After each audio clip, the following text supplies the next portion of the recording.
Conservation heritage act के अंदर protected होनी चाहिए थी। ये 2.5 वर्षों में हवेलियां तोड़ने का जो सिलसिला जारी हुआ, थमने का काम नहीं। स्वाभाविक होंगे, आप जिस जगह से आते हो सीकर के अंदर धड़ाधड़ वो धरोहर टूट रही है, हवेलियां टूट रही है। शेखावाटी में 2 वर्षों में 500 हवेलियां टूट गई।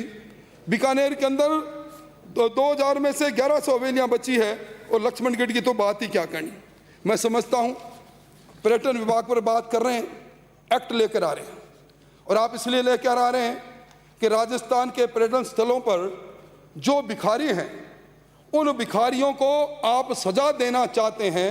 उनके पुनर्वास की बात अगर आप लेकर आते हैं, इसमें अमेंडमेंट के साथ ये लेकर आते हैं कि ऐसे लोग जो पर्यटन स्थलों पर जाकर भिक्षावर्ती करते हैं, ऐसा ही लोग हैं, उनको हम वहाँ से हटाने के लिए सेक्शन 13 के 2, 3 और 4 के अंदर सख्त प्रोविजन कर रहे हैं। पर आप साथ में उनके पुनर्वास की बात करते तो मैं समझता हूँ कि निश्चित तौर पर होता। और आज अब आरटीडीसी की तो बात ही क्या करूँ।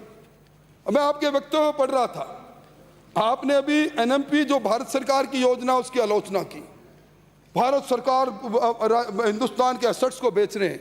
मैं आपसे पूछना चाहता हूं, उत्तर दे तो स्पष्ट कर दे। ये आरटीडीसी की 44 होटलें, 40 नुजूल संपत्तियां आप 99 ईयर्स लीज पर देने के लिए जो योजना बना रहे हो, उसके पीछे हेतु क्या है? मैं समझता हूं हाथी के दांत देखने कुछ और खाने के कुछ। अध्यक्ष महोदय, सभापति महोदय, इसका असर क्या होगा? जो संशोधन आप लेकर आए हैं, मंत्री महोदय मेरे से ही बात कर लें। ये तो फिर मतलब ही क्या सर? ये यहाँ भी अगर ये दफ्तर पीसीसी का खोलेंगे, मैं समझता हूँ यहाँ भी विधानसभा है, नाथी जी का बाड़ा थोड़ी है। नहीं, नाथी का बाड़ा नहीं। अगर ये गंभीरता रहेगी, मंत्री महोदय लगातार, मैं बोलता जा रहा हूँ, और मंत्री महोदय लगातार किसी न किसी ट्रांसफर के कागज पर हस्ताक्षर करें, फिर बोलना बंद कर दें। आज विधान बनाने वाली विधानसभा के अंदर आज कांग्रेस के इतने बड़े नेता जो मंत्री पद पर भी है, गंभीर नहीं तो इसके साथ क्या होगा? इसलिए मंत्री महोदय मैं निवेदन करना चाहता हूं, मैं कोशिश करता हूं कि मैं एक्ट की परिव्यू में बोलूं। सभापति महोदय, मैं जुम्बारी से कहता हूं, ये जो पर्यटन स्थलों पर भिखारियों के झुंड खड़े रहते हैं, समाज के पिछड़े हुए लोग, समाज के ऐसे लोग हैं, इन पर डंडा चलाने के लिए तो आप काम कर रहे हैं। पर मैं आपका ध्यान वो भी करना चाहता हूं कि आपने 2019-20 के अंदर बजट के अंदर पैरा 113 में ये कहा था कि राज्य भिखारी या निर्धन व्यक्तियों के पुनर्वास अधिनियम 2012 के अंतर्गत आप जयपुर को भिक्षा मुक्ति शहर बनाएंगे। आप जयपुर को भिक्षा मुक्ति शहर बना देते, आज जयपुर में अगर भिखारी नहीं होते, इनके पुनर्वास का इंतजाम आप कर लेते, तो शायद आपको इस एक्ट के अंदर संशोधन लेने की आवश्यकता नहीं।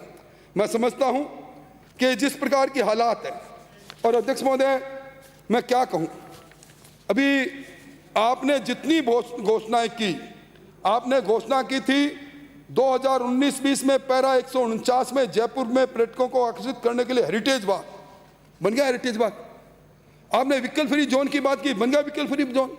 अरे जिस विधानसभा में आपकी, हमारी पुरानी विधानसभा में यादें जुड़ी हैं, राजस्थान धरोहर संग्रहालय बनाने की घोषणा, वो आपकी कागजों से बाहर नहीं आई।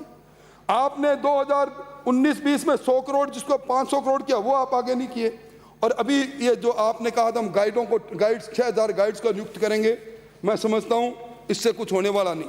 इसलिए अध्यक्ष महोदय मैं बड़ी विनम्रता से कह रहा हूं, आप और कुछ बात करें या नहीं करें, कुछ मांगने का अधिकार तो मैं भी हूं, मेरा भी अधिकार है। तो ये नाथी का बाड़ा, इसको पर्यटन स्थल घोषित करो। आप नाथी के बाड़ा को पर्यटन स्थल घोषित करो, और उसके अंदर उसमें इस प्रकार के अधिकारियों को लगा दो कि नाथी के बारे में जो है वो बिल्कुल राजस्थान एडमिनिस्ट्रेटिव सर्विस के अंदर सर्वप्रिय बन जाए। ये काम तो कर दो कम से कम। तो पर्यटक स्थल है, ऐतिहासिक स्थल है, कभी जाके तो आओ पाली में। नहीं अध्यक्ष महोदय, मैं आपसे कह सकता हूं, नाथी के बारे में इस सरकार ने आने के बाद मैं अगर 1 रुपया खर्च किया हो, और मैं जिम्मेवारी से कह सकता हूं, मैं आप दोनों को माननीय सदस्य मैं आप दोनों को, इस सदन को नाथी का बाड़ा बिल्कुल नहीं बनाने दूंगा। कृपया समाप्त करें। अध्यक्ष महोदय, मैं कुल मिला के कहना चाहता हूं, राजस्थान की सरकार के हाथी के दांत दिखाने के कुछ और खाने के कुछ है। ये गरीब लोगों को, भिखारी लोगों को जो राजस्थान